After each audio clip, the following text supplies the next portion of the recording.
Oke, bismillahirrahmanirrahim. Yang pertama tentang sejarah berdirinya lembaga dan khasnya dari Ya. Al-Azhar ini apa? Ya.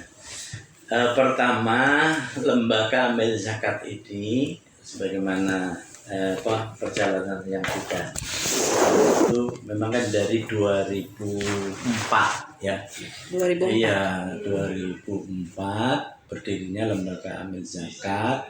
Walaupun memang di awal-awal lembaga amil zakat itu bagian daripada Masjid Agung Al-Azhar. Masjid Agung. Iya. Jadi YPI Al-Azhar itu kan punya 3 klaster. Dakwah, pendidikan, dakwah, dan sosial. Oh, dakwah dan sosial. Ya, pendidikan, dakwah, dan sosial. Sekarang nambah usaha ya karena untuk menopang 3 itu. Jadi dakwah dan sosial ini kan berbasisnya masjid dulu. Ya, artinya masjid. Pendidikan kan tersendiri ya, pendidikan. Artinya mulai dirintis dari embrionya dari masjid. Cuma setelah di SK-kan oleh pengurus takmir pada waktu itu, kemudian dikukuhkan menjadi dikeluarkan langsung dari pengurus. Jadi intinya ditarik lah, jangan dibawa masjid, tapi menjadi unit tersendiri lah, karena bagian daripada kegiatan sosial pemberdayaan umat. Jadi awalnya cikal bakalnya dari situ. Dari masjid. Ya, dari. Termasuk penamaan Al-Azhar itu sendiri. Iya, ngikutin rumahnya kita. Bahkan memang sesungguhnya branding dari awal memang sudah diarahkan kepada Al-Azhar Peduli Umat. Dari awal itu? Iya, Al-Azhar Peduli Umat. Jadi Al-Azhar Peduli Umat. Nah sekarang ini kita namanya hanya Al-Azhar Peduli.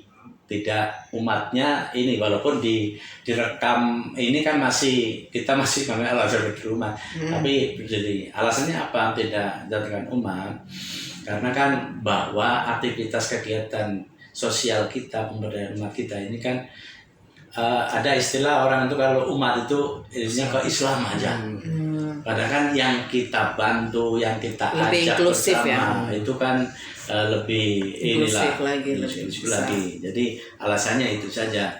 Tapi memang di masyarakat kita kan udah apu lah Al-Azhar Peduli Umat. Maka di perubahan kalau kita lihat di websitenya, di website kita itu udah Al-Azhar Peduli, bahkan sudah ini kan ada beberapa simbol yang ini kan. Nah ketika bertanya tentang apa sih menjadi kekhasannya kita, nah rumah besar kita ini kan memang terus terang YPI Al-Azhar itu kan yang dominan pendidikan. Pendidikan. Maka dalam hal kegiatan sosial kita, sosial pemberdayaan umat kita ini berbasisnya pendidikan. Berbasisnya pendidikan. Maka di program-program lembaga amal zakat kita ini karakteristik pendidikannya cukup menonjol. Nah, program kita yang sangat diunggulkan kan program Indonesia Gemilang yang di desa-desa dan program pengentasan pengangguran RGI. Itu kan? Iya. Rumah Gemilang Indonesia. Rumah Gemilang Indonesia. Nah, yang Indonesia Gemilang di desa, yang program-program pemberdayaan masyarakat desa, itu kita instrumennya selalu memasukkan ada saung ilmu. Saung pusat interaksi, yang namanya itu saung ilmu. Berarti bagaimana kita mengedukasi masyarakat sebelum kita melaksanakan program. Karena memang basis pemberdayaan kita memang berbasis pendidikan. Begitu juga program RGI, Rumah Gemilang Indonesia ini kan sebenarnya berbasis pendidikan, walaupun memang pendidikan vokasi dikemas dengan sistem pesantren. Jadi anak kan nyantri selama 6 bulan, diberikan keterampilan sesuai dengan minat jurusannya, tapi dikelola secara boarding gitu di Sawangan. Ada 7 tempat sekarang kita. Sekarang 7 ya? Ada 7 kampus kita. Ada 7 kampus. Jadi kalau ditanya apa sih kekhasannya lembaga amal zakat Al-Azhar, ya memang program pemberdayaannya berbasis pendidikan gitu. Dan memang kita lembaga Al-Azhar ya terima kasih juga kepada Pak Ustadz Barsani bahwa lembaga zakat itu kan amanah lembaga zakat itu kan dalam undang-undang kan menghimpun, mengelola, mendistribusikan dan mendayagunakan. Ya. Kalau distribusi kan artinya udah distribusikan aja. Yang penting mana yang perlu didistribusikan, kebencanaan, membantu orang. Tapi pendayagunaan ini sangat penting karena ini kunci menjadi jawaban undang-undang zakat sekarang kan. Zakat dikelola dalam rangka untuk mensejahterakan masyarakat dan menanggulangi kemiskinan. Kalau untuk mensejahterakan masyarakat, menanggulangi kemiskinan, memang harus pendayagunaan, tidak bisa distribusi. Iya, bantu doang, berapa orang dibantu? Ya? Iya, kalau bantu itu kan konsumtif. Semakin banyak dibantu ya ketergantungannya tinggi. Tapi konsep pemberdayaan itulah sesungguhnya karena akan merubah mindset. Merubah mindset pintunya pendidikan. Benar. Itu. Makanya itu korelasinya seperti itu. Jadi kalau hanya sekedar bantuan udah deh saja gitu. Iya, capek juga kita bantu. Karena orang dibantu itu kadang-kadang nggak belajar kalau dibantu doang. Makanya kita di kegiatan membantu caritas saja, walaupun ngasih, tapi tidak sepenuhnya ngasih. Tapi kita gali dulu, kasih motivasi, Bapak punya keahlian apa. Daripada Bapak saya kasih 300, mungkin paling hanya sehari, habis kan gitu. Saya bisa ngasih mungkin 500 juta, tapi Bapak punya keterampilan apa. Ini kita ini dong, usaha nanti kita bantu lah modalnya. Itu kan bagian daripada pemberdayagunaan. Kalau tokoh pendirinya, Pak? Ya. Tokoh pendiri. Ya, kalau untuk pendiri kan dulu pengurus di periode pertama, bukan periode pertama ya, 2004 itu saya lupa angkatan keberapa saya kayak ini. Tapi kalau pelaksana teknisnya ya direktur pertama Pak Anwar Sani. Oh, malah beliau. Oh, malah beliau ya? Iya, yang pertama kali. Ya. Artinya di pengurus pada saat itu saya lupa di angkatan berapa nanti. Saya malah fokusnya ke Buya Hamka ya, jauh banget ya. Apanya? Fokusnya Oh, malah ini ke bicara Buya Al-Azhar Hamka. kali mungkin ya. Al-Azhar secara besarnya gitu Oh, ya. kalau Al-Azhar ya. Kalau Al-Azhar bahkan bukan Buya Hamka. Oh, bukan. Jadi kalau bicara Al-Azhar, pendirinya itu dulu ada 14 tokoh. Tokoh ada salah satu tokoh beberapa ini pertama dulu pas ini kan yayasan kita itu kan 1952. Jadi tahun 2002 itu Al-Azhar itu berdiri. Siapa yang mendirikan? Pada saat itu gubernur ini untuk Jakarta wilayah Jakarta Selatan, Samsuri Rizal. Bapak Samsuri Rizal itu dulu inilah. Kemudian Pak Syafruddin yang pahlawan nasional juga kan, Syafruddin, kemudian beberapa tokoh dari Masumi. Kalau 14 itu ada politisi, ada orang pemerintahan, ada pedagang, ada pelajar, ada satu pelajar dulu pendiri salah satu yang terakhir paling meninggal ya yang pelajar ini, karena dulu ketika gabung di Al-Azhar itu baru mahasiswa. Pak Dr. Hadi itu dulu. Tapi ini 14 tokoh termasuk Buya Hamka di dalamnya. Nah, itulah 14 tokoh itu tidak termasuk Buya Hamka. Oh. Tapi Buya Hamka, ini kan yayasan 52. Nah, Buya Hamka itu terlibat itu ketika sudah ada Masjid Agung Al-Azhar.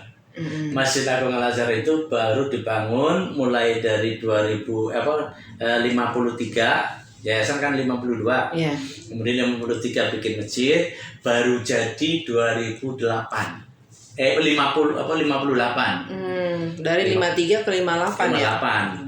Nah, Buya Hamka terlibat ketika fase-fase masjid menjelang jadi, ya kisaran 56-an lah itu, karena masjid belum jadi itu sudah 56, 57, 58.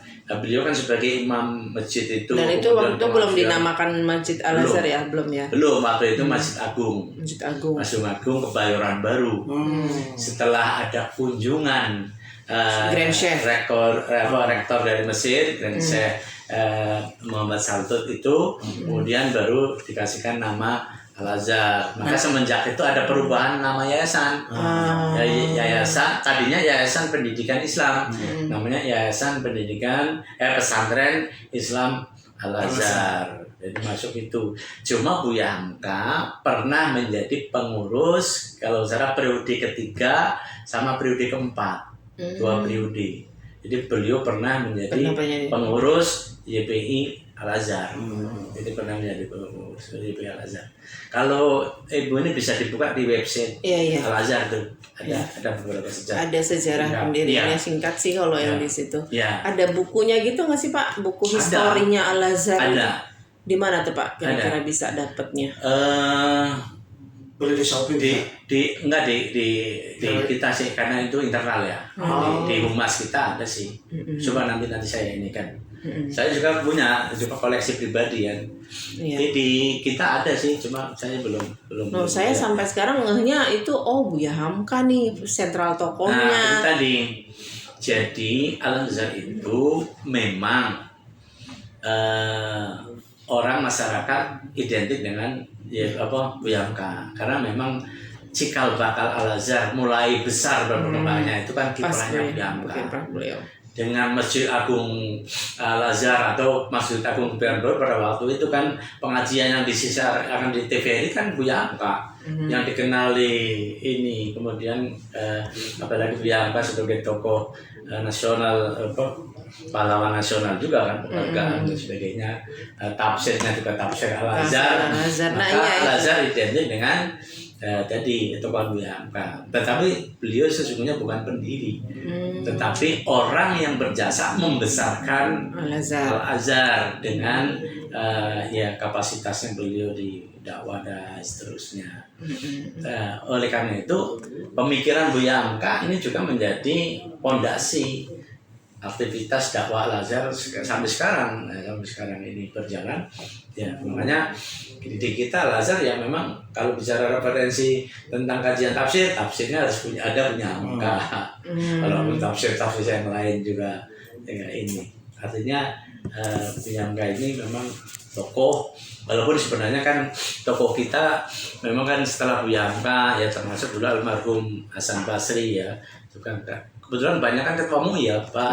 Buya Hamka kan dulu ketua MUI pertama, kemudian Pak Hasan Basri ketua umum juga, kemudian di sini banyak tokoh-tokoh yang memang karena Al-Azhar ini kan didirikan oleh umat ya, artinya bukan milik personal atau ini, tapi memang tidak ada sentral figur ya yang ditonjolkan memang ya. Kalau PPPA kan ada Ustadz Yusuf, Yusuf Mansur. Kalau Dewan Dakwah kan ada Muhammad Nasir nih. Setelah meninggalnya Buya Hamka, nyaris kita ini sejak mengandalkan tokoh, tapi mengandalkan sistem manajemen. Karena tokoh itu kan ada zamannya. Tapi kalau sistem, siapapun bisa ngawal. Maka fondasi harus dikuatkan dari sistem pengelolaannya. Gitu. Jadi nanti kalau untuk penelitian ini tuh lebih ke siapa Pak untuk pendiri utama yang harus dikulik ini? Pendiri utama ya tokoh itu. Makanya kalau ini kan Ibu mengangkatnya lebih spesifik di lembaga filantropinya sih. Filantropinya. Ya berarti pengurus pada prodi-prodi itu. Ustadz Sani? Beliau bukan pengurus, dia kan menjadi ini pelaksana teknis ya, betul kan. Pendidikan di 2000 berapa berarti Pak itu? 2004. Berarti saya ini kan itu kira-kira masih hidup semua Pak? Sebagian besar sudah tidak ini, tapi ada juga yang masih. Yang sekarang menjadi pengawas yayasan masih ada Pak Suhadi, masih ada. Tapi dulu Pak Mahfud sudah almarhum, Pak ini sudah almarhum. Nah, sebagai pelaksana teknisnya Pak Anwar Sani. Artinya direksi pertama kali adalah beliau. Beliau kan dulu untuk yang lembaga filantropinya. Iya.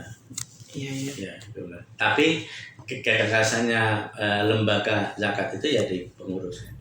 Ya. Pokoknya dari tahun 2004 itu ya Pak ya. Nanti ada strukturnya siapa-siapa saja gitu. Dan memang tidak ada sentra figur personal siapa gitu ya. Berarti secara lembaga ketokohan di Al-Azhar ini tidak berpengaruh ya Pak pada lembaga filantropi.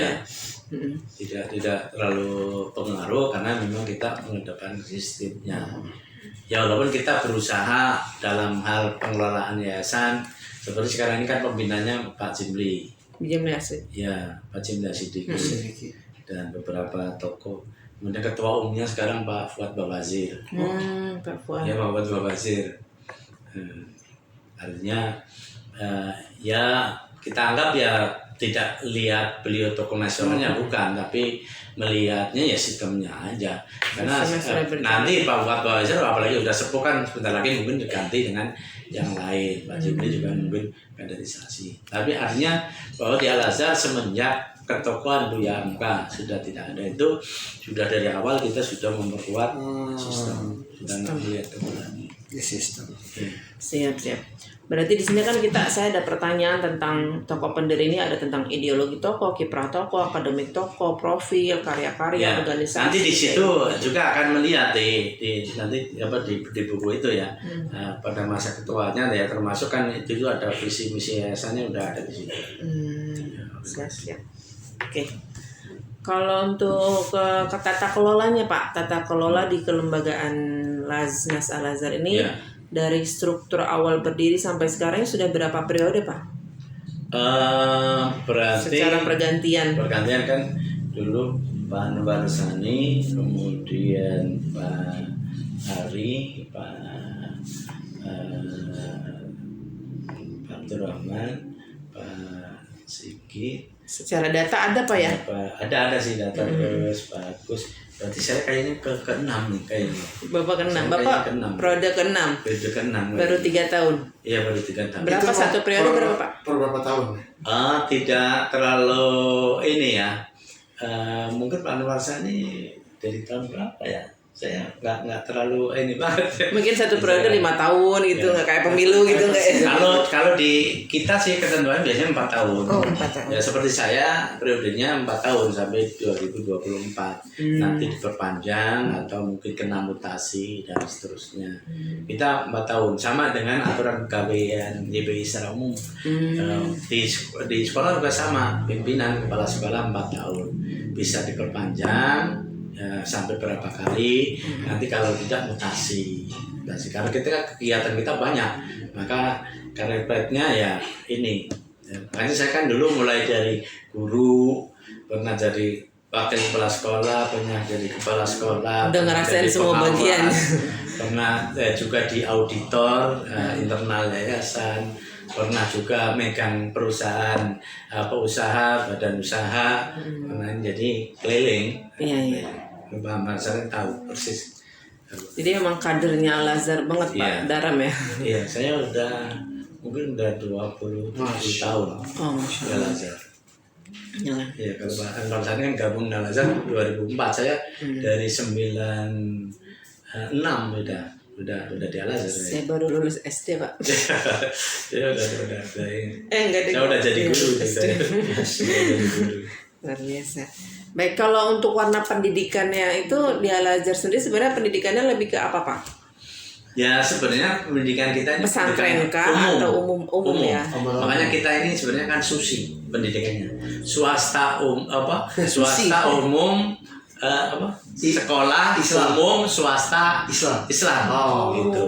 Swasta umum swasta Islam. Sekolah umum swasta Islam. SUSI. Iya. Ya. Artinya bahwa pendidikan kita yang pendidikan umum, sekolahnya umum, bukan sekolah keagamaan. Tetapi karena kita ini ada embel-embel Islamnya, maka beban umumnya plus, istilahnya lebih umum ada plus lah. Plusnya apa? Keislaman. Nah, makanya di Al-Azhar itu ada istilah kurikulumnya itu 100% Islam, umum, 100% agama. Logikanya kan nggak masuk Pak. Iya. Kalau persen kan harusnya 50-50 kan gitu. Betul. Enggak, 100% umum, 100% agama. Maksudnya apa? 100% umum itu artinya kurikulum yang ada di pemerintah semua tidak ada yang dikurangi, bahkan diperkaya. Nah, 100% Islamnya apa? Praktek dalam kegiatan sekolah itu nilai-nilai Islamnya itu dilaksanakan semuanya.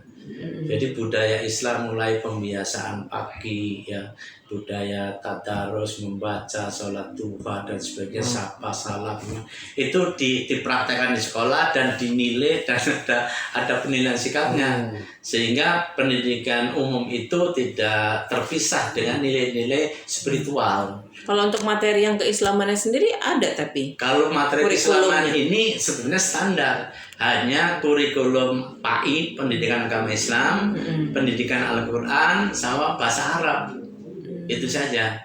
Cuma memang PAI-nya kan berarti ada nilai fikihnya, Ada fikihnya, ada tafsirnya. sebenarnya, iya. Tapi secara konten muatan kurikulumnya itu ya pendidikan agama Islam, Al-Quran, bahasa Arab. Tetapi maka siapapun boleh ya Pak, mau non muslim pun boleh. boleh, Iya kan? cuma kelihatannya selama ini nggak ada ya masuk ke Al-Azhar. belum pernah ada ya. Iya, walaupun umum ini, walaupun dulu di awal-awal pendirian ini kan termasuk gurunya kan tidak semuanya berjilbab dulu. Dulu kalau zaman dulu masih dan sebagainya. Tidak berjilbab, penting muslim tapi kan Pak. Tapi muslim dia. Muslim. Kemudian ada tapi sekarang sih hampir kayaknya orang nggak ada yang bukan Islam sekolah ini, walaupun kita tidak mengklaim sekolah Islam, tapi otomatis tersaring sendiri. Nah, mengapa kurikulum 100% Islam itu, di samping tadi mata pelajaran yang pokok itu, bahwa setiap mata pelajaran umum guru ketika mengajarkan harus dijiwai keagamaan. Maka seorang guru kalau ngajar umpamanya IPA tentang air, dia harus dijiwai dengan ayat-ayat atau hadis yang mengupas tentang air. Ya. Jadi makanya guru Al-Azhar itu ya mau tidak mau harus banyak belajar ya untuk itu. Kenapa? Karena dia dakwah. Jadi menyampaikan penjiwaan agama. Bahkan dalam penilaian kinerja guru, kalau ngajar nilainya penjiwaan agamanya ada nggak? Diajarkan enggak? Sambil di situ. Masuk ke dalam kriteria penilaian. Iya, karena tugas dia itu memang dakwah. Dakwah melalui pelajaran fisika, dakwah melalui pelajaran biologi dan seterusnya. Kalau yang di Universitas Al-Azhar Indonesianya ada integrasi ilmu agama. Nah, kalau yang UAI ini lebih umum lagi nih, karena dewasa ada juga yang kelihatannya tidak semuanya Islam, ada beberapa yang ini. Jadi di sana juga sama, secara mata kuliah hampir sesuai dengan bidang jurusannya. Cuma mahasiswa yang mau menyelesaikan di situ ya harus lulus uji baca Al-Quran. Baca aja ya. Iya, baca. Tidak ada Ya, kompetensi tahsin. hafalan ya. Baca aja. Baca aja, tahsin. Cuma lebih penekanannya kepada baca benar, tajwid, tahsinnya benar. Kalau hafalannya nggak menjadi prasyarat. Ya walaupun memang di pendidikan dasarnya ada ditingkatkan, tapi tidak jadi syarat ya, lah ya. syarat. Tapi kalau membaca wajib ya. ini wajib. Iya, Karena kita juga nggak ingin kan lulusan Al-Azhar nggak bisa ngaji. Gitu. Siap. Berarti secara kultur lembaga ini memang kulturnya berawal dari pendidikan ya? Iya, pendidikan. Karena kan sesungguhnya dulu kenapa Al-Azhar kita dirikan. Jadi ketika bicara tentang orang-orang menengah ke atas, pejabat atau pengusaha, kalau bicara pendidikan swasta yang terbaik kan Nasrani. Iya. Iya kan? Secara sistem Iya, disiplin sistem apa semua. Makanya banyak orang Islam sekolahnya di Nasrani. Iya. Nah, pada saat itulah yang menjadi pemikiran para Tokoh pendidik itu kita. ya. Kita bikin sekolah swasta, tapi segmennya garap itu yang menengah ke atas itu. Makanya sekarang dengan adanya Al-Azhar, ketika lomba-lomba kompetisi nasional internasional, ya Kanisius atau apa ketemu Al-Azhar. Al-Azhar semakin banyak, akhirnya ketemu Al-Azhar. Tujuannya apa? Untuk itu.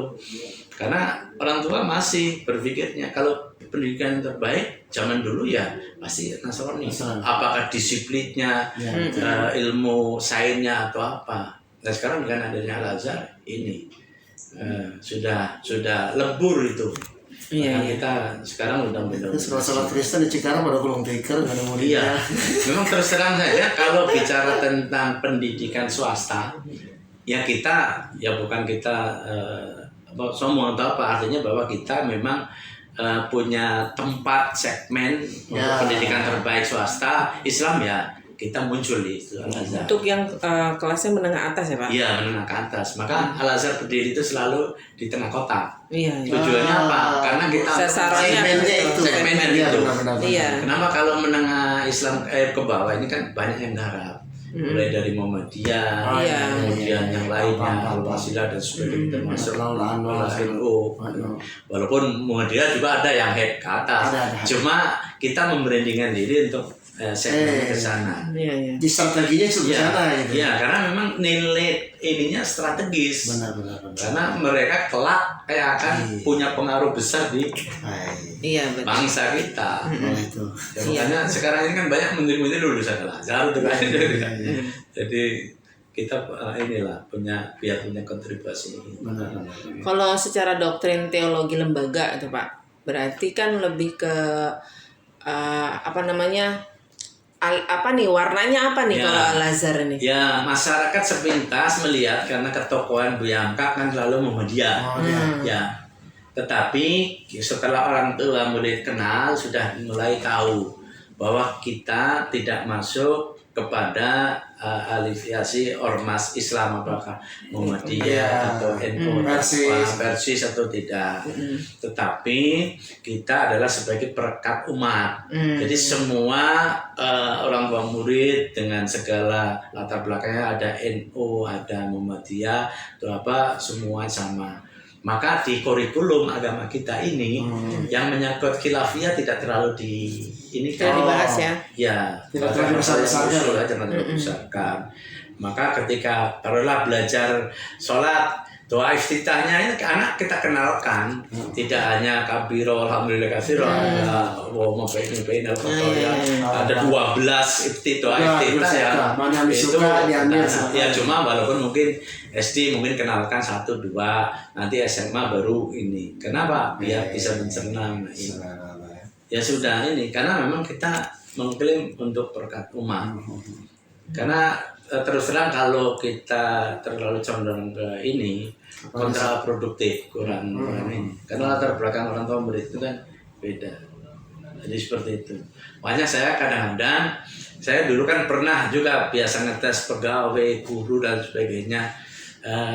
Kita selalu bilang Anda meskipun dari pesantren yang kultur NU-nya besar dan sebagainya, ingat ikutin kurikulum yang diajarkan di sini.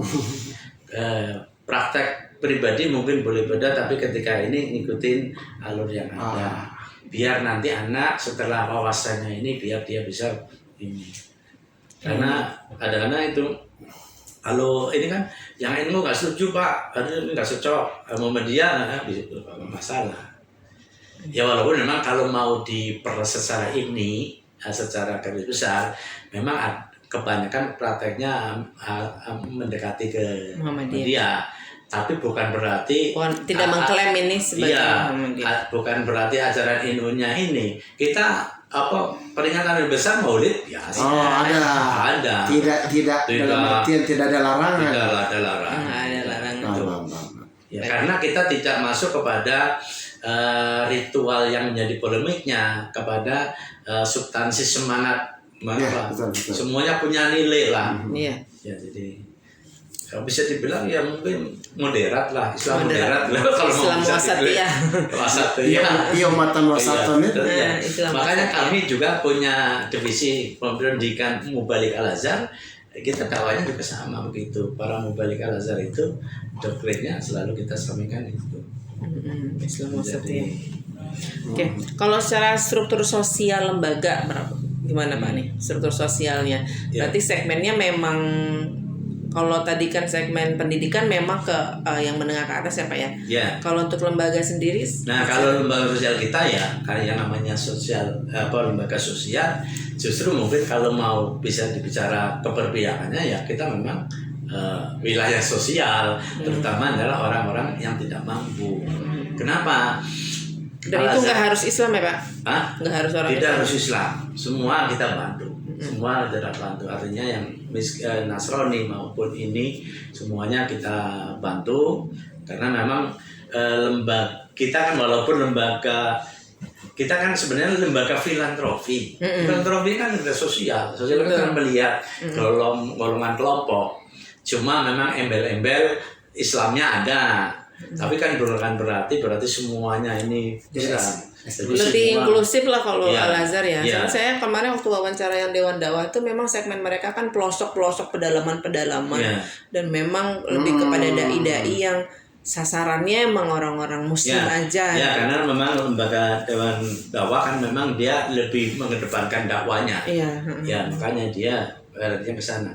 Kami tetap masih kepada lembaga kemanusiaan, tetapi tetap dalam bingkai keislaman. Artinya apa?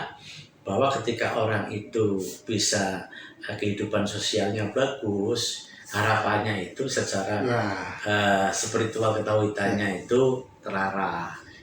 Artinya mengajak dakwah tetapi biar ada kesadaran dulu di kegiatan ininya. Makanya di kami juga ada dai di program desa kita itu. Namanya apa, Pak? Dasamas. Dasamas. Ya, jadi program desa yang kita lakukan di desa ya. Tadi saya baru rapat dengan tim program yang mengawal itu.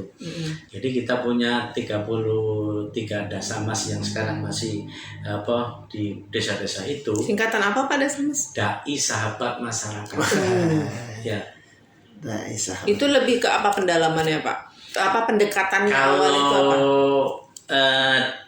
Dai-nya sendiri memang pertama dia memang harus kuat di agamanya, memang kuat. Tetapi misinya bukan itu.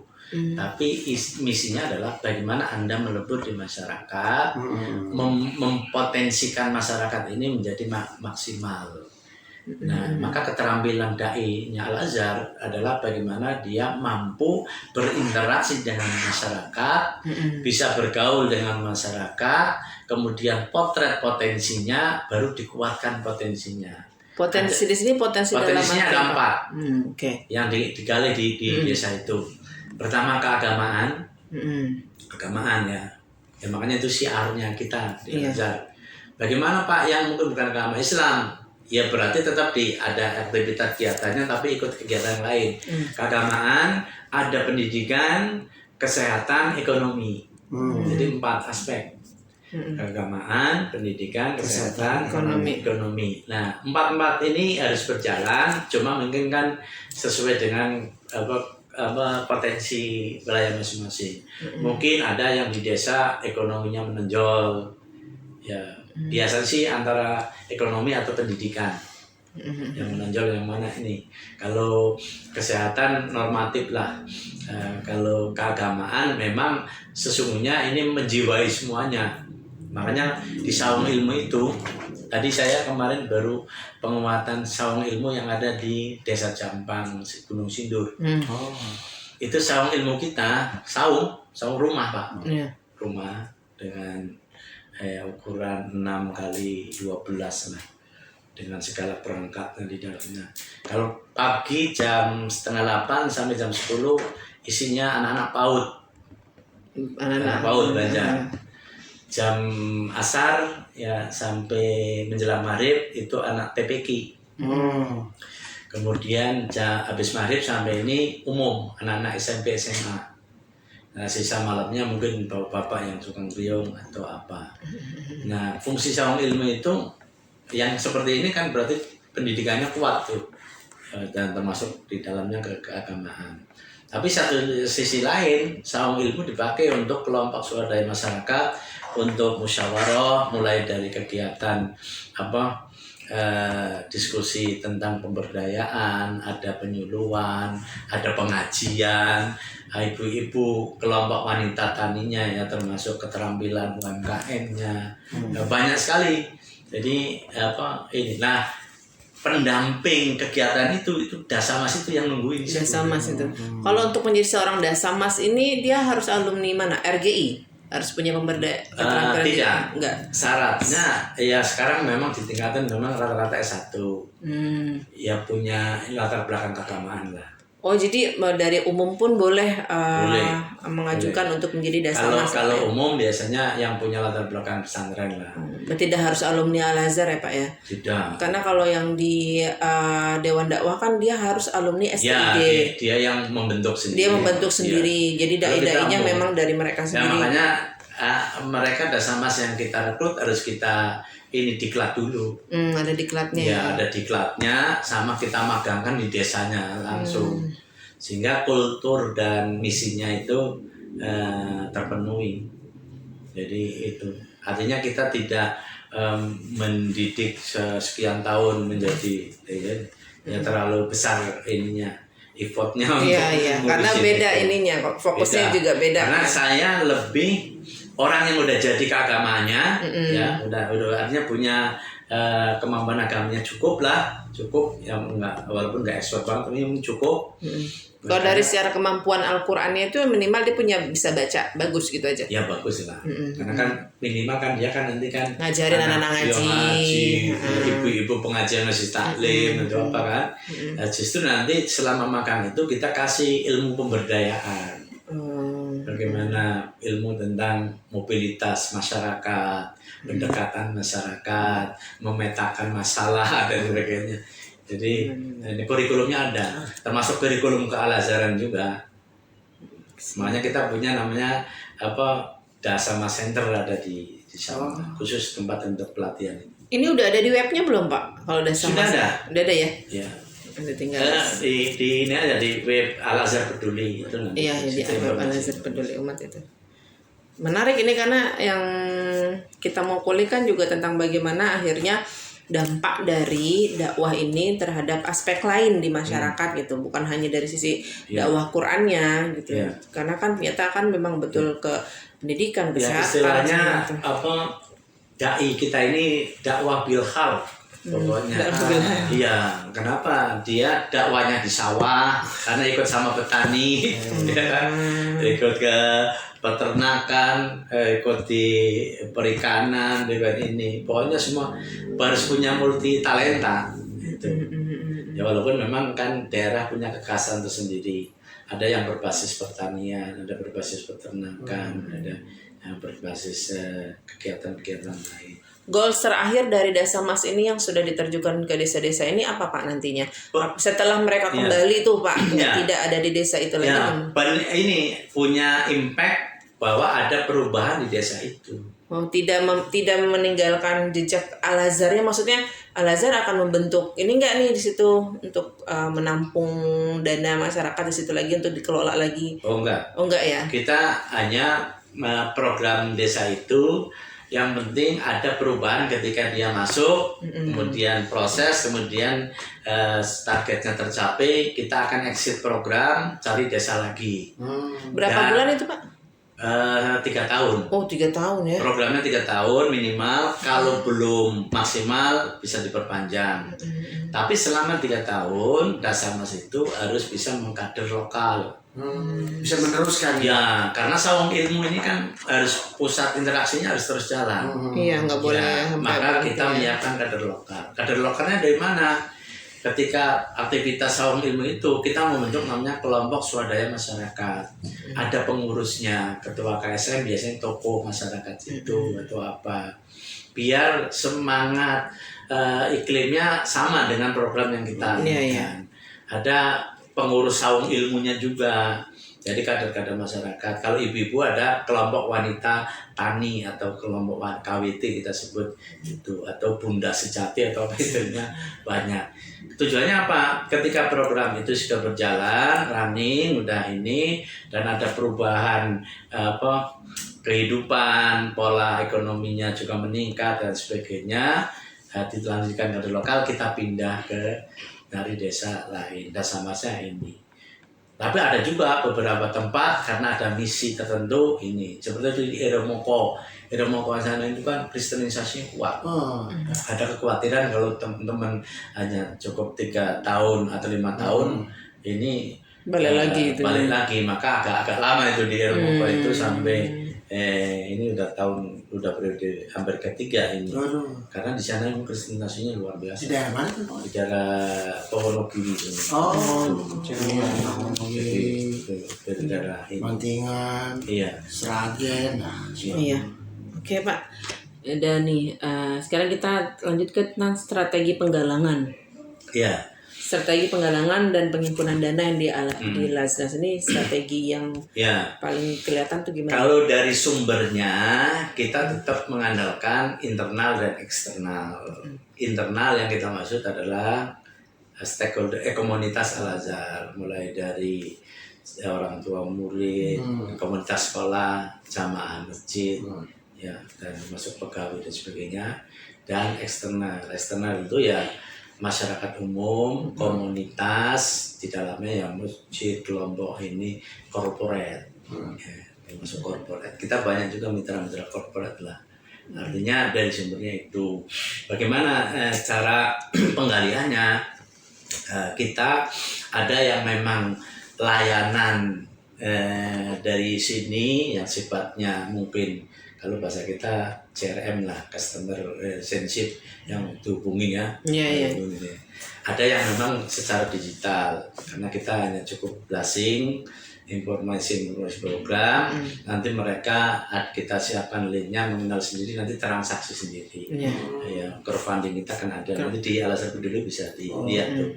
Artinya kalau mereka masuk, klik linknya, mau pilih program yang mana, mereka bertransaksi, nanti juga notifikasi langsung ada ya. Ada ucapan terima kasih sekaligus kwitansi penyaluran donasinya sudah ada. Digitalisasinya berarti emang sudah aktif ya. Transformatif digital lembaganya sudah. Dan itu menjadi syarat ya Pak dari Basnas ya. Memang sebenarnya bukan menjadi syarat, tetapi diskusi kita 3 tahun terakhir ini kan bahwa tantangan terbesar lembaga zakat ini bukan hanya penguatan trust, tata kelola.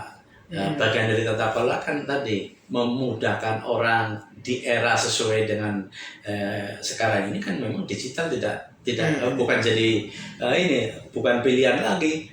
Keharusan. Ya walaupun mungkin semua lembaga mencoba ke sana kan dengan segala tingkatannya ya. Iya benar. Tapi Al-Azhar karena memang di awal digitalisasi kita kan mulai dari kegiatan pendidikan udah awal. Makanya di pendidikan tuh leading dulu untuk orang lain dulu belum belajar WFH, kita sistemnya sudah mengakomodir itu. Gitu ya. Makanya begitu WFH, udah nggak kaget kita adalah kurikulumnya tidak terpangkas sekali. Kenapa? Karena sistem instrumen digital learningnya sudah ada. Ya, pembelajaran udah disiapkan jauh-jauh hari gitu. Iya, artinya ya, kalau dulu istilahnya belajar dengan Zoom meeting itu memang udah sebelum ada pandemi kita sudah itu, termasuk sistem report dari proses belajarnya itu kan anak sekarang udah pakai iPad semua. Iya. Sudah ini. Jadi sistemnya sudah. Kalau dari mekanisme pendistribusian, itu bagaimana Pak cara mekanisme pendistribusian? Ya, distribusi kita memang kan sesuai dengan bentuk penghimpunan kita. Kalau zakat ya tetap mengacu kepada nas Nabi itu kan. Kalau yang infak sedekah sekalinya sesuai dengan ini. Nah, kita sama distribusi kita ini ada yang memang distribusinya sifatnya distribusi biasa aja, ada distribusi yang sifatnya tadi pemberdayaan. Ya. Kalau yang distribusi biasa saja, kita itu ada namanya layanan mustahik. Yang setiap kantor itu melayani kalau ada orang datang, Pak, apa kamu musafir kayak atau apa, mungkin kehabisan duit apa ya kita layani di situ. Kemudian mungkin ya bantuan untuk apalah yang orang memang biasanya kebutuhan mendesak lah ya, kebencanaan, layanan jenazah, ya beberapa yang sifatnya pokoknya bantuan langsung lah, dan ada memang penyaluran khusus untuk pemberdayaan. Nah, kita memang 2 aspek tadi.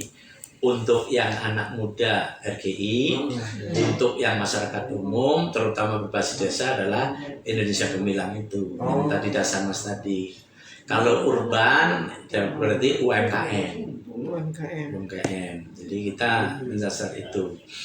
Bahkan kalau politik, istilah bahasa kita politik anggaran kita,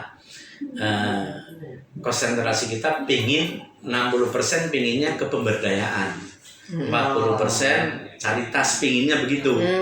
Konsentrasi kita, walaupun bukan berarti nilainya berarti 60% pemberdayaan, bukan. Artinya politik konsentrasi kita itu di pemberdayaan itu Karena jangka 60%. panjang itu ya. Kenapa? Kan nggak ada yang bisa batas ketika bencana. Ya paling banyak duit akan gelontor ke bencanaan kan. Iya. Iya kan. Begitu kebencanaan, kemudian kita ngetop masyarakat, ternyata langsung partisipasi. Ya kan akadnya bencananya kita salurkan bencanaan kan. Artinya kalau acuannya kepada uang yang terkumpul bukan itu. Tapi maksudnya kita ingin fokus kita di pemberdayaan 60% itu artinya bahwa agar dampak zakat itu ini dikelolanya itu berkesinambungan, punya perubahan mindset, mustahiknya menjadi muzaki. Ya, arahnya ke sana. Arahnya ke situ. Kalau wakafnya Pak gimana?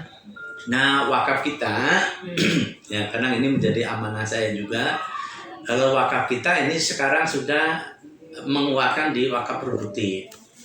Ya. Memang dulu kan dirintis awal-awal ya sama dengan lembaga wakaf biasa lah. Wakaf yang penting ada orang ingin berwakaf. Ya konteks wakaf dulu kan sama dengan walaupun sebenarnya zaman Rasulullah kan sebenarnya wakafnya udah produktif ya. Wakaf dulu kan di Indonesia itu kan pokoknya orang berwakaf berarti wakaf. Istilah kita 3M. Madrasah, kemudian makam, masjid. Artinya pendidikan, tempat ibadah, sama makam ya. Tiga itu aja. Sekarang tidak begitu wakaf produktif. Wakaf produktif itu artinya boleh jadi wakafnya berupa aset, boleh jadi dalam bentuk wakaf uang.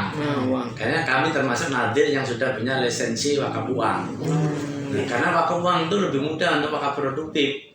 Kenapa? Kalau punya uang, kita bukan bisa bikin produktif kan sesungguhnya kan kita menjaga pokok wakafnya, tapi bagaimana potensi pokok itu bisa kita kembangkan, punya nilai ekonomi yang lebih maksimal untuk mauquf ilaih, artinya orang penerima manfaat dari wakaf itu.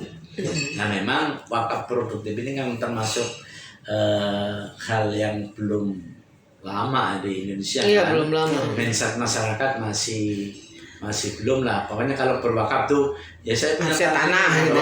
Tuh sama mungkin di beberapa lembaga wakaf itu punya potensinya besar tapi masalahnya besar juga. Karena orang wakaf tanah coba Pak. Wakaf tanah itu kan kita mikirin tanahnya tanah mati. Iya, tanah mati. Katanya dibakar-bakar kan nggak produktif dia. Iya. Iya, Pak daripada nggak ini udah saya wakafkan. Tapi dia kan punya keinginan biar dijadikan apa pesantren atau apa. Yang menjadi masalah siapa yang bangun? Bagaimana nanti operasionalnya dan sebagainya. Nah makanya kita bentuk pengimbangnya adalah wakaf produktif. Ada sebagian yang memang untuk wakaf sosial, apakah itu membangun masjid, madrasah, rumah tahfiz atau apa, tapi kita ada wakaf produktif dari dan terutama wakaf uang ya. Dari itu bisa untuk membiayai operasional. Itu nah, wakaf produktif kita ini memang dulu memang zaman-zaman awal ya memang agak banyak tuh, ada jabon, ada bus dan sebagainya. Cuma yang namanya wakaf produktif usaha kan bisa berganti-ganti. Ya sekarang kita untuk kebutuhan internal kita punya air minum ya Aqua Al Azhar ya. Air minum Al Azhar walaupun masih komunitasnya masih sendiri. Tapi kan lumayan ya. Suplainya berapa daripada beli gitu. Di merek lain kan. Ya. Kemudian wakaf produktif untuk kita kan punya program pendampingan desa peternak. Nah kita tanam bibit ternak dari wakaf itu nanti hasilnya bagi hasil. Ya, jadi untuk operasional nadir dan sebagian untuk apa pembiayaan sosial untuk masjid atau beasiswa atau apa. Kemudian wakaf lain untuk yang kita ini kan termasuk untuk investasi di LKS TBU. Karena kan memang kalau aturan main di undang-undang kan kalau wakaf uang itu yang memang diberikan otoritas mengelola itu kan sebenarnya lembaga keuangan syariah wakaf uang. Kenapa? Perbankan syariah itu punya manajemen risiko yang terukur. Artinya yang diinvestasikan di situ insya Allah nggak bakal rugi. Nggak rugi lah.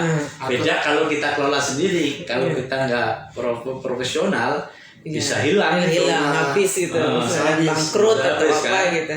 Itu. Nah kita juga ikut di situ. Siap. Kalau untuk pendistribusian secara konsumtif itu programnya apa aja Pak? Konsumtif itu mulai dari anak yatim, ya bantuan yatim, beasiswa, kemudian tadi masyarakat miskin yang butuh bantuan, tadi yang harian datang ke tempat layanan, kemudian untuk bantuan pengurusan jenazah, ya dari mulai nganter ini apa pemakaman dan sebagainya, kemudian kebencanaan, yang konsumtif lah. Kalau yang beasiswa itu beasiswanya maksudnya pemberian beasiswa itu bukan untuk ke Al-Azhar ya Pak? Ada yang ada di Al-Azhar, ada yang umum, rata-rata sih umum. Kita kan terutama anak-anak yatim itu yang sekolahnya di mana terserah. Ini yang penting programnya ada. Boleh produktif udah tadi. Kendalanya Pak? Kendala terbesar dari lembaga filantropi ini apa Pak? Kendala terbesar filantropi itu pertama adalah kita ini belum bisa memaksimalkan potensi kekayaan umat Islam dari instrumen siswa itu sendiri. Artinya kan kita ini bicara potensi. Kenapa? Kita kan ingin membesarkan dampak manfaat. Dampak manfaat bisa kita besarkan, kita lebarkan, penerimaannya banyak. Itu kan kalau kita potensinya bisa digali. Artinya penghimpunan kita harus besar. Tapi secara umum di semua lembaga menyadari bahwa kendala terbesar itu masyarakat Islam kita ini adalah pada literasi program-program lembaga zakat belum masih kurang. Orang masih kalau zakat tetap kan masih banyak ke masjid kan, atau nyalurin langsung dan sebagainya, karena memang belum teredukasi bahwa lembaga zakat itu sebenarnya lebih pemanfaatannya lebih luas, efektif, lebih luas. Kan beda kalau nyalurin langsung, jangan-jangan tumpang tindih kan gitu kan. Apalagi disalurin personal kadang-kadang bukan personal kiainya.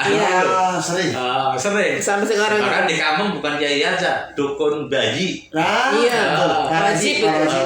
Wajib ke dukun bayi itu yang lahiran sama dukun itu. Ya karena itu tadi edukasinya belum masuk. Yang kedua ada juga tantangan terkait dengan tata kelola. Itu secara umum nih, ini saya bisa tantangan umum ya. Tata kelola artinya bahwa apalagi dengan kasus kemarin CT itu kan kayak tsunami ya buat filantropi itu. Harus jawab pertanyaan banyak ya. Artinya trust terkait dengan tata kelola manajemen itu. Maka itu kita sadari, maka kita ini insya Allah Las Al-Azhar itu kalau nggak salah mungkin minggu depan benar-benar keluar tuh sertifikasi manajemen ISO-nya. Ya, karena kemarin sudah diaudit manajemen ISO, hasilnya bagus, tinggal nunggu mungkin penyerahan ISO-nya mungkin minggu depan kali kayaknya. Itu bagian daripada untuk menjaga trust. Ya di samping sebenarnya kalau lembaga zakat itu dalam realnya sih cukup bagus. Kenapa? Yang audit kan banyak, akuntan publik, audit syariah, dan laporan secara berkala ke institusi terkait, Kemenak dan Basnas. Kan. Bahkan sekarang ini laporannya bukan laporan dalam undang-undang kan 6 bulan sekali. Sekarang udah 3 bulan, bahkan sebulan sekali diminta laporan itu. Belum audit syariah. Dan Al-Azhar termasuk audit syariah terbaik tahun 2022 ya, 2021. Ini yang belum nyampe ke masyarakat info ini. Belum nyampe. Apalagi terkait ISO gitu kan. Ya. Makanya nanti Ibu bisa buka nanti di web kita Al-Azhar Peduli. Nanti di ini ya di publikasi, di situ ada majalah itu report kegiatan bulanan kita, di situ ada prestasi dan sebagainya. Ya masyarakat sudah ini, maka kita terus setiap saat menguatkan program-program kita yang betul-betul biar berdampak, biar ini, karena orang berpartisipasi itu ketika dia yakin. Ya. Kalau belum yakin ya memang ini tantangan kita di situ, sehingga penghimpunan dan seterusnya itulah yang menjadi tantangan. Kalau terkait pengembangan kegiatan dakwah Pak, secara khusus di Al-Azhar gimana Pak? Pengembangan dakwahnya? Sesungguhnya misi kita, apakah itu pendidikan ataupun kita yang di sosial ini, sesungguhnya kan utamanya sebenarnya misinya dakwah sebenarnya. Cuma dakwah melalui sosial, dakwah melalui pendidikan. Nah, sehingga semua aktivitas kita ini memang harus punya dakwah. Dakwah itu kan mengajak. Berarti artinya sasaran kita harus ada perubahan yang baik pastilah. Ya, karena kita Islam ya harapannya keislamannya kuat. Makanya mustahid pun didakwai oleh kita. Ya. Jadi teman-teman yang bertugas itu tidak langsung, oh ya Pak dengerin ini ya Pak, kami bantu. Enggak, dimotivasi secara ini Pak, spiritualnya. Makanya teman-teman yang bertugas harus betul-betul kayak semacam konselor spiritual. Gimana cara dari mustahid jadi muzakir? Karena jangan sampai lah ya orang udah nasibnya terpuruk secara ekonomi keluarganya ini, tetapi mindsetnya nggak berubah kan kasihan. Betul. Berapa sih yang bisa kita bantu? Tapi mahal kalau orang tersentuh hatinya, dia menyadari bahwa ini hanya sekedar ya wasilah saja melalui Al-Azhar atas kepercayaan Muzaki, tapi Anda harus punya niat. Malulah, konsep Islam kan memberi bukan meminta. Apalagi ada pemberdayaan di RGI ini yang belum ada di lembaga yang lain. Iya.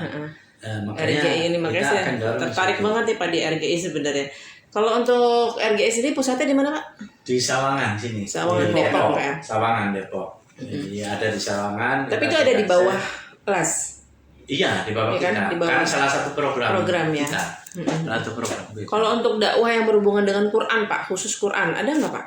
Kita di wakaf ini memang Pak sekarang sih dakwah Al-Quran ini untuk memasyarakatkan cinta Al-Quran, kita memang program distribusi Al-Quran baru. Sama kita sedang menyiapkan untuk rumah tahfiz nih di Pamijahan Bogor. Dari wakaf. Tapi kalau binaan las kita, pesantren tahfiznya banyak. Ya termasuk kita di Padang, ya sampai support pembangunan fisiknya, sampai ininya, sampai itu binaan ya? Binaan cuma. Artinya tidak kami kelola langsung. Iya paham. Karena tapi disupport lah. Support. Ini ada berapa titik Pak kalau pesantren tahfidznya yang dibina? Tahfiz itu yang di Sumbar, ada di Jakarta juga ada, terus ya 5 wilayah ada. 5 wilayah. Di web ada Pak? Di web ada? Biar saya bisa dapat datanya itu. Kalau di web umum saja, tidak secara ini, karena kan pengelolaannya bukan di kita, tapi kepada mereka. Kita hanya support aja. Support aja. Kalau rumah tahfidz baru nanti yang di Bogor itu? Yang di Bogor nanti akan kita kelola sendiri. Oh, dikelola sendiri. Namanya Rumah Tahfidz. Ya, Rumah Tahfidz Al-Azhar. Tahfidz Al-Azhar. Mudah-mudahan cepat terrealisasi lah. Ya. Okay. Karena kan Al-Azhar mengelola tahfidznya bukan melalui sekolah. Sekolah kita ini kan walaupun sekolah umum, tapi ada unggulannya. Ada unggulan berbasis digitalnya, ada unggulan kelas tahfidz, ada Cambridge-nya. Ya, ada pilihan. Nah, beberapa sekolah sekarang karena tren tahfiz kan sekarang udah cukup ini ya. Ya, hampir sekolah Al-Azhar sekarang punya kelas tahfiz kelihatannya. Makanya kita punya lembaga tahfiz Al-Azhar. Oh, ada? Ada lembaga khusus Montase ya untuk ujian anak yang membawa ini. Ini posisinya ada di bawah siapa Pak lembaga tahfiz Al-Azhar? Daksos di Direktorat Dakwah Sosial di MUI Pusat. Yang di YPI? Ya di YPI. Oh, di bawah YPI ya? Iya, di Direktorat Dakwah Sosial. Ya satu direktorat dengan kami di sini. Ya. Kalau di Dewan Dakwah kan ada lembaga Tahsin Quran LTQ, itu di bawah STID. Kalau ini kita LTA di bawah Direktorat Dakwah Sosial, Lembaga Tahfiz Al-Azhar. Kalau LSP di bawah apa? Direktur Pendidikan. Oh iya, kalau di sini di bawah Direktur Dakwah Sosial ya. Iya. Kan dulu kan kita Kalau di RGI kan itu pesantren ya Pak. Saya lihat di profil RGI itu ada kompetensi tahfidnya juga yang diajarkan di situ. Ya, jadi sesungguhnya memang kurikulum utamanya itu adalah kurikulum vokasi sesuai dengan jurusannya. Iya, Ya, Tampil. walaupun memang tetap ada istilahnya, tetap ada MKDU mata kuliah umumnya ada sesuai jurusan. Kalau umumnya berarti ya kemampuan menulis. Makanya di sana kemampuan literasi memang harus ada standarisasi. Kan dari kampung ada yang kemampuan menulisnya kurang, kemampuan berbicaranya kurang, itu tapi jurusannya sesuai dengan ini. Mau tata busana, aplikasi perkantoran, desain grafis, video, fotografi, otomotif, kelistrikan, ada jaringan komputer sama jaringan perangkat lunak. Ada 9 jurusan kita punya itu. Nah, tetapi setelah kegiatan itu pagi sama sorenya itu ada kegiatan kesantrian. Kegiatan kesantrian apa? Tadi fikihnya, fikih ibadah, tahsin bagi anak yang bacanya belum, sama tahfiz. Jadi ada tahsin, tahfiz sama fikih ininya, fikih ibadah. Nah, kenapa anak yang direkrut di RGI itu kan tidak sama kemampuan keagamaannya. Ya, Ada yang baru belajar Al-Quran. Iya. Itu, maka ya kita punya inilah bagian spiritualnya, ada yang ngurusin itu, kesantriannya ada ininya. Kayak ini murabinya lah ada di itu. Jadi asramanya ada. Selama Ya. Kalau untuk mitra Pak, mitra lembaga dan jaringan eksternal nih, untuk Ya, menjaga kita komunikasinya ini- gimana Pak? Kita ini mitranya namanya kita sebut dengan ABCGM. Ya. Apa tuh? Pertama A-nya akademisi, B-nya kelompok bisnis, C-nya civil society ya, kemudian G-nya government, kemudian M-nya media. Jadi mitra kita itu ya dari akademisi, perguruan tinggi dan semuanya. Makanya kita ya biasa ini aja kegiatan KKN itu banyak di kita. Saya ini tahun ini agak besar tuh, dari UAI aja 600 saya terima. Untungnya kami punya tempat pemberdayaan banyak. Saya bisa nyediain 45 lokasi untuk mahasiswa. Untuk 600. Ya, belum dari mahasiswa lain ya. Iya. Termasuk UIN dan sebagainya. Partner kita di Samen, kita juga kadang-kadang yang sudah kerjasama dengan kita kan UIN, UPN dan sebagainya. Kita juga membantu yang punya jurusan zakat, itu kita bantu juga untuk ya kan mereka tidak semua punya lab kan ya. Kemudian yang bisnis, kita mitra-mitra bisnis kita juga banyak melalui bisnis BUMN maupun yang swasta. Seperti kita ini mitra utama Kemenak. Karena Kemenak itu kalau punya program desa pendampingannya itu Al-Azhar. Oh gitu. Ya, kita itu dikasih beberapa tugas tuh. Kemenak sekarang kan punya program KUA percontohan. Kantor urusan agama, tapi untuk pemberdayaan masyarakat. Dulu kalau saya kecil kan KUA itu mau nikah aja. Sekarang mereka harus mendampingi UMKM. Maka kami yang mendampingi itu. Oh, Masya Allah. Penyuluh. Itu dari sejak tahun berapa Pak? 3 tahun berjalan ini. 3 tahun berjalan ini. Termasuk beberapa ini ya, Basnas, termasuk DXPI ya. Program desa kita itu menjadi ini instrumen penguatan program di Departemen Ekonomi Syariah Bank Indonesia. Makanya ada desa kita namanya kita sebut Desa Berdikari. Itu kolaborasi antara DXPI sebagai otoritas instrumen keuangan syariah, tapi implementasinya kami di lapangan. Jadi bisnis, kemudian government, Civil society, government jelas lah. Kegiatan kita selalu pendampingannya pemerintah setempat. Saya kalau tim masuk ke desa, yang dihubungi siapa? Mulai dari RT, RW, desa, kecamatan, paling tidak sampai kecamatan lah. Kenapa tanpa disupport beliau-beliau itu, Ya, programnya nggak bisa. tidak Ya. ini. Iya. Karena kan berusuran dengan desa kan sama, ada biang keroknya juga. Iya benar Pak. Nah, kita yang pegang misalnya Pak Camat. Ya, preman itu. Bahkan program-program di desa itu biasanya menjadi tempat keduanya Pak Kades. Pak Kades kalau pulang dari kelurahan senangnya disaungin. Wah, siap. Kenapa? Dia bisa ketemu masyarakat di situ. Masuk desa kami Pak, desa kami Iya. belum masuk kayaknya. Iya, dia bisa masuk. Tangerang Utara Pak. Iya. Nah kalau app-nya media, kita material media kita banyak. Dan program kita hampir ini media-media internasional ya TV. Yang sering ini ya TVRI. Seperti kemarin ini TVRI. Al-Azhar ada Al-Azhar TV juga Pak. Apanya? TV. Ada channel Al-Azhar TV juga nggak? Sebenarnya sih bukan kita ini aja baru live streaming. Kita baru mau menggagas ini apa?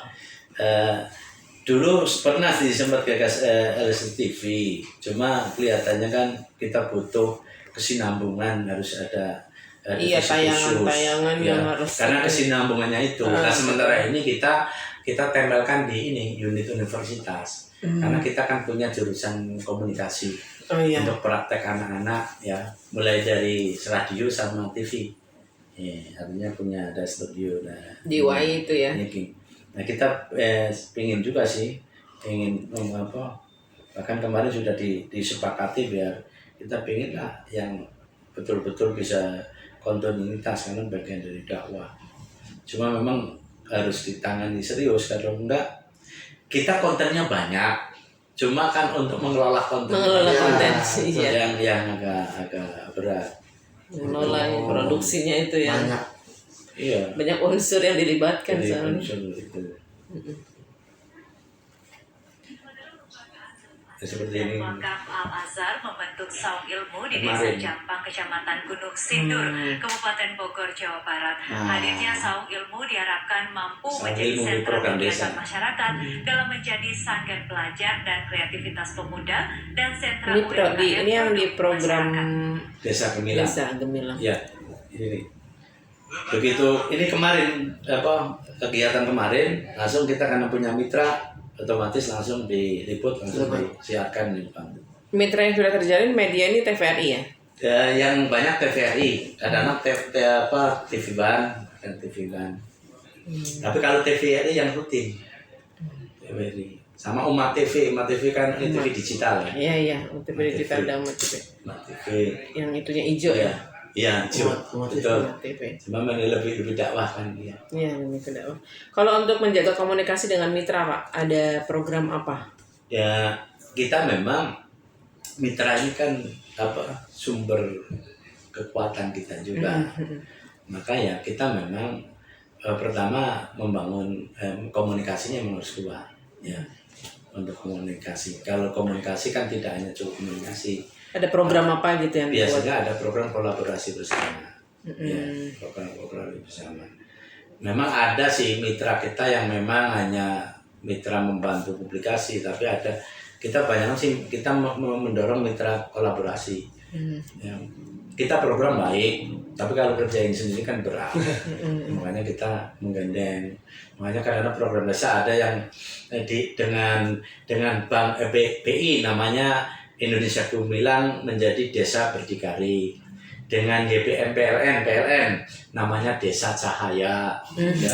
Dengan Pertamina Desa Energi. Jadi sesuai dengan karakteristiknya. Gitu. Ya, kita yang melaksanakan memang karena kan kita yang punya lisensi programnya. Tapi kita ikut sertakan mereka biar mereka juga belajar menyalurkan, tidak hanya ngasih duit ya, tapi lihat nih prosesnya dan sebagainya. Jadi menjadi kolaborasi bersama. Dengan begitu kita saling ketergantungan, simbiosis mutualisme. Jadi kolaborasi. Bahkan termasuk antar lembaga filantropi kita kerjasama juga. Ada ya Pak ya. Oke. Jadi kita tidak menganggap lembaga filantropi itu kompetitor kita, enggak. Karena kan kita ingin dakwah bersama. Semakin besar kan makin bagus. Enggak berat tugas kita. Beda kalau perusahaan kan berkompetisi betul-betul ya. Kalau bisa yang satu mati nih perusahaan nih, saya aja yang berdiri, nggak bisa begitu kita. Bisa jadi kalau filantropi misalkan ada program kita nih yang kita bisa belum handle, mungkin yang Iya. TV yang lain yang bisa Iya, menghandle. bisa. Karena setiap lembaga tadi kan punya khas Punya masing-masing. khas masing-masing. Ya, kalau bicara SDM, pendidikan mungkin Al-Azhar, Hmm. ini pemberdayaannya berarti itu. Mungkin kalau tentang dakwah tadi Dewan Dakwah, ada tentang ekonomi yang betul-betul expert, ada mungkin di dompet duafa atau ada sebagainya, kan banyak. Kalau konsep transformatif digital, Hmm. konsep transformatifnya ini kan lebih ke dakwah digital. Dakwah digital yang ada di lembaga filantropi ini apakah hanya di web saja, yang di situ ada pemberitaan, atau tadi berarti TV belum ya Pak ya? Ya. TV belum menjangkau. Ya, kita untuk TV memang lebih kepada mitra ya. Belum ini. Kalau di digital yang kita ini kan lebih kepada media internal ya. Media internal kita ya hampir semua kanal sih sekarang Ada ya? ya, karena sekarang kan yang tren memang TikTok sekarang. TikTok. Itu cepat sekarang perkembangannya. Betul. Dulu kan yang eksis kan FB ya, FB, kemudian IG lama sekarang kemudian sekarang TikTok. Makanya tim komunikasi kita ini konten TikTok sekarang udah banyak itu. Jadi Berarti semua platform ada ya Pak ya? platform semua platform ada. Termasuk ya YouTube-nya banyak juga acara-acara yang live streaming kita. Egi juga kadang-kadang streaming sebagainya. Kalau yang FB Ads itu Pak? Iya, Ada juga. ada. Nah, termasuk kita memang kalau yang tadi media TV ini kita masih bermitra. Cuma kita kan cukup ini. Kenapa? Karena kita ini punya, kalau di pendidikan ini kan punya media juga, kadang-kadang kita numpang di sana, jadi saling inilah untuk menguatkan. Karena memang itu kan sekarang ini kan memang kekuatan publikasi itu justru sangat menentukan. Ya. Betul. Kita punya program baik juga, kalau nggak terlalu ini ya. Iya, sekarang orang lebih sulit. Ya. katanya Kak digital. Apalagi sekarang ini kan usaha kita banyak yang sudah milenial. Ya. Nah, iya Pak nih, termasuk tentang bicara milenial. Bagaimana sasaran atau strategi membangun kepekaan terhadap milenial ini yang ada di lembaga filantropi ini? Ya, pertama kita masuk ke dunia mereka milenial. Tadi kan berkomunikasinya melalui apa itu ya. Makanya termasuk teman-teman komunikasi selalu itu dianalisis nih. Bulan ini kira-kira mana yang dominan dari media kita di tingkat partisipasinya. Karena memang dunia milenial lebih di media yang sekarang lebih fleksibel. Termasuk konten campaign-nya itu juga bahasanya kadang-kadang saya karena berangkat orang jadul lah dulu ya. Klasik. Jadi kolonial gitu. kayak ini. Mas, ini nggak terlalu ini bahasanya. Pak, berdasarkan dari yang kata ini bahasanya harus kekinian. Tapi kalau yang dewasa ini ya ini kan memang ada muzaki yang lama masih lah sifatnya pendekatannya mulai dari tadi dihubungi kan CRM. Ada juga visi kita jemput zakat sampai gitu. Tapi yang milenial kan yang melalui platform semua itu. Memang bahasanya memang harus masuk itu. Makanya kalau lihat bahasa-bahasa di IG kita itu memang ya bahasa anak-anak itu kadang-kadang termasuk content design-nya dan sebagainya. Memang karena memang sudah zaman. Iya, segmennya anak-anak itu sih beda. Dan secara bahasa aja udah terlalu banyak bahasa-bahasa baru. Bahasa baru yang itu muncul dari mereka. Kita orang sampai nggak tahu ini apa maksudnya.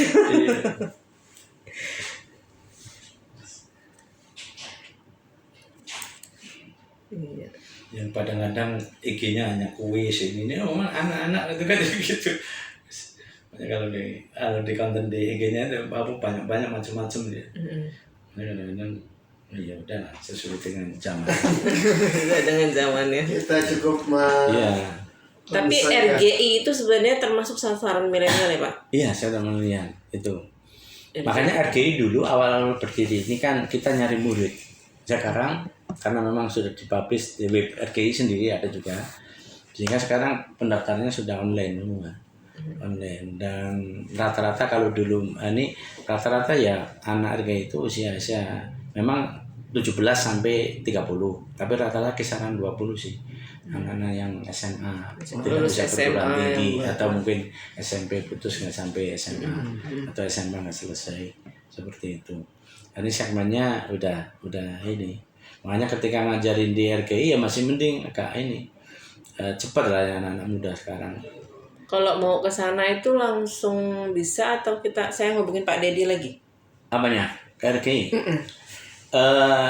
Komunikasi melalui Pak Mas Dedi nggak Pak apa-apa. Dedi, ya. Tinggal nanti kan Mas Dedi dikomunikasikan pada manajemen sana. Manajemen. Kalau yang lembaga tahfidz ala Azhar ini posisinya di mana, Pak? Di kantor pusat sana. Iya. Pusat itu yang di mana, Pak? Di Masjid Agung Al Azhar. Masjid Agung. Iya. Memang lebih kepada ini sih dia sertifikasinya untuk untuk ujiannya. Ujian. Lebih kepada ujiannya. Apakah termasuk yang dasar Kalau masih produknya yang melakukan adalah sekolah.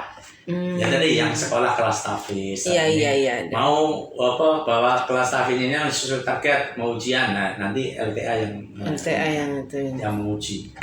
Ya, termasuk Dasamas. Iya. Kalau Dasamas mau kompetensi keagamaan atau Qurannya dari LTA juga. Kalau Dasamas tidak diuji ininya karena kita anggap ya kalau lulusan sana apa ini.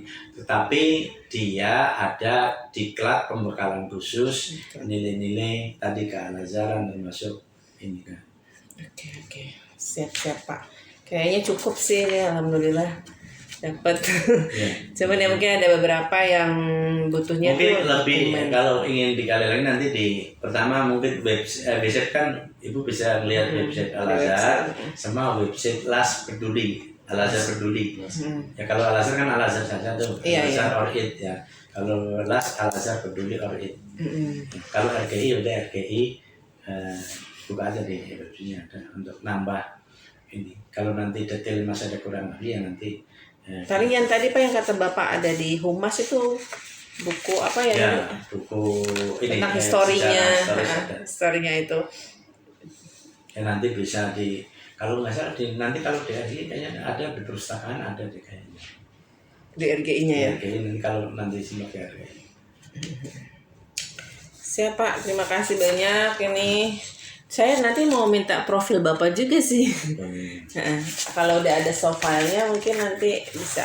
Saya minta profil secara soft file.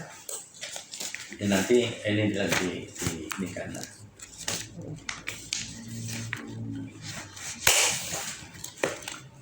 Nanti kalau ini saya kirimkan bulan Mas Dedi.